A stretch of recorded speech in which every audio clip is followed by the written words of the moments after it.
자, 서주민 반장이 준비한 건 뭡니까? 네, 제가 준비한 건 1인 3역 이재명입니다. 그러면 이재명 대표가 혼자서 세 가지 역할을 하고 있다는 건데 네. 이 세 가지가 뭔가요?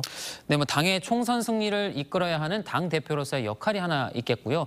그리고 인천 계양을 국회의원으로서 지역구 선거운동을 해야 합니다. 자, 근데 오늘 계양을 선거와 관련해서 여론조사 결과가 나왔던데 네. 이 대표로서는 조금 고려할 게 많을 것 같아요. 예, 그 이재명 대표와 국민의힘 원희룡 후보가 오차 범위 내 접전으로 이렇게 조사가 됐습니다. 물론 이번 결과는 민주당에게 유리하게 바뀐 선거구 조정이 반영되지는 않은 조사입니다.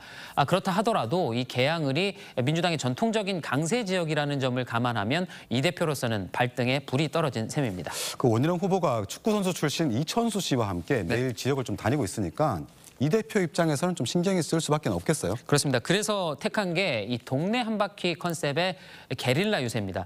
지난 5일과 7일 이 대표가 이 밤중에 지역 주민들을 만나면서 유튜브 라이브 방송을 했는데 즉흥적으로 결정된 일정이었다고 합니다.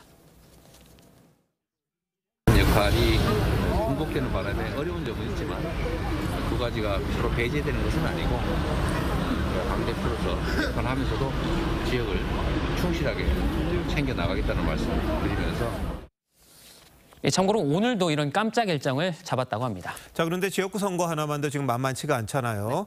그런데 당 대표를 하면서 지역구 선거에 나갔던 사례가 좀 많습니까? 네, 지난 18대 때 이 손학규 당시 통합민주당 대표가 이 서울 종로에서 출마를 한 적이 있고요.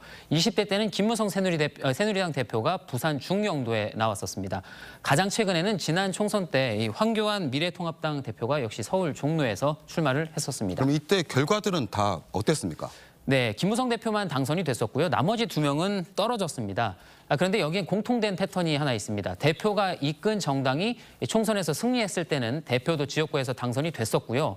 정당이 패했을 땐 지역구에서도 떨어졌습니다. 그러니까 뭐 당이 살면 지역구에서도 살더라 이런 것 같은데. 네. 근데 서 반장이 아까 전에 1인 3역이라고 했잖아요. 네. 그럼 나머지 세 번째는 뭡니까? 네, 그걸 뭐 역할이라고 할 수 있을지는 모르겠습니다만 피의자로 또 재판에도 출석해야 합니다. 이번 달에만 5번인데 특히 다다음 주에는 한 주에만 3차례 법원에 출석해야 합니다. 민주당은 이미 예정된 일정이라서 선거운동에 지장을 줄 정도는 아니다라고 했지만 한 당직자는 일정 조율에 부담이 있는 건 사실이라고 했습니다.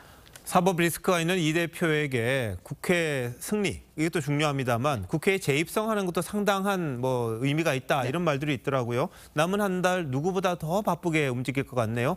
잘 들었습니다.